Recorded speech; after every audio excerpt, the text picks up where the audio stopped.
What's up, guys? Brett Okamoto alongside DC. It's the first pay-per-view of UFC's 2025. We are in Los Angeles. Dude, Go ahead, man. You always give me the kiss, No, and but think about I this. get Think away about- from it. Come on. Yeah, it's 2025. Let's start it off. There it is. So think about this, right on the ear too. Yeah. It was a wet don't one let too. Hey, but last year we did this first one in Canada. It was freezing. That's right. Think about the difference. Sunny Los Angeles, and for as bad as the fires, our prayers with everybody, it doesn't seem like there's any ash or anything in the air. No, man, it's not impacting at all. And actually, like, I'll be honest, I was kind of wondering, I like, was hey, why doesn't the expecting- UFC move it? Yep. But the more I talk to people from Los Angeles, they're happy the They're fights are happy here. that They it's like here. the Yep. distraction. They like the fact that life is getting back to normal here in downtown Los Angeles and Inglewood, where the fights will be happening. Already big year for DC. He's learned how to count, because you would not believe Islam Makhachev that he is up to 5 title defenses if he wins today. Yeah, it'd be 5. No, it's Not not today. title defenses. 5 title fights. 5 title fights, excuse me. Wins. Title fight wins, Yeah. which is This man would not believe it. It was like, well, because I was confused, right? I thought it was like 4, but I was adding, like, if he wins Saturday, it's 5, Yeah. which would be the record. That tells you how tough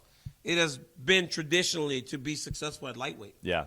Arman Tsarukyan has said in the past that if he can't do it, nobody at lightweight can. And I got to be honest, this is no discredit to any of those guys. I mean, Dustin Poirier just had a close fight with Islam Makhachev. But until proven otherwise, I got to kind of go with that. I do agree. I think that because of the wrestling factor, that Arman is really the only guy who can do it. If he doesn't win, then we're going to be going into these Islam title fights saying, like, well, Islam's a big favorite here. Islam's a big favorite here. I think this is the one where if you're going to pick one, this is the biggest trouble he's going to be in. It always feels like that when you get a great champion, right? What now? Who's next? Amanda Nunes, Valentina Shevchenko, and then somebody shows up. That's what makes the fight so great, right? So that's what makes this so great, because now you have a guy that on the face, it looks like he can compete. It has shown in his one opportunity to compete that in spurts he did compete. Wasn't as close as some make it, no. But it was close enough for people to go, if these two get back to each other, it will be the toughest fight that Islam Makhachev will face. Yeah.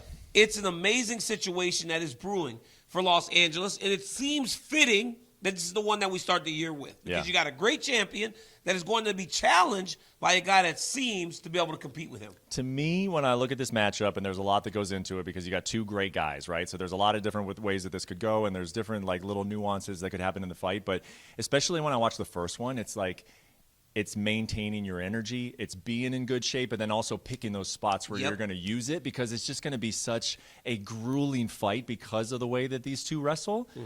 As a guy who sort of did have that style and had the embrace the grind motto, like, do you see that? And then like what can we be kind of looking for in terms of just energy expenditure over this 25 minutes? So I think you're right in that regard. You got to be selective with your takedown attempts, knowing that a guy can defend you. That's why it's certain fights that I would wrestle more early, because I thought you can get the takedown earlier. Whereas when a guy was as good as you, or a guy had the ability to defend, you would really try to find where I'm going to take my attempts. I believe that because Tsarukyan is more willing offensively to wrestle with Islam, I think that causes problems, because not only can he take him down, but you use energy defending takedowns. That's something Islam doesn't normally have to deal with, because everybody's just backing up, trying to make sure he's not taking them down. Yeah. I think this is a very interesting fight, man. I think this fight is going to show the highest level of mixed martial arts, and we will learn who Arman is on the feet, as we had to learn who Islam was last time against Dustin Poirier, because he couldn't take him down so easily. Yeah. So I think we're going to learn a lot about these two gentlemen on Saturday night. I think you're going to see like the energy expenditure and the physicality, but then also just the mental. It's like wearing, it's taxing. When you're Islam and you're used to taking guys down, maybe you can't. What does that do to him? I think it's a fascinating fight, as is the co-main event, Umar Nurmagomedov taking on Merab Dvalishvili. Umar is kind of the guy in that camp, that core Habib group, which I feel like we know the least about. Can you tell us about the guy? Like tell us about him. You've known him since he was, young. A young boy, yeah. So tell us about kind of him and his growth, and if he is going to become a UFC champion, why? What is that part of him that makes him a champion? Well, he's talented. He's as talented as any of them, and he works as hard as any of these guys that come from Dagestan. The one difference between Umar and the rest is he seemed to be a striker that learned to wrestle more, opposed to the wrestler that was trying to just get the strike. And there's a clip of Habib fighting early in his career, and he was striking, and it was like crazy watching it. Yeah. Right? He couldn't do it. Yeah. But then as time goes on, you watch him with McGregor and those guys later in his career, he's like, seasoned like a seasoned striker, but he had to develop that. That's what Umar was. Umar wasn't a very good wrestler in the beginning, but now he's wrestling Corey Sandhagen. He's controlling him on the ground. He's got great grappling. He is a guy that has developed the skills in reverse compared to the rest, but I think that I know he hasn't had as many fights to get to a championship opportunity.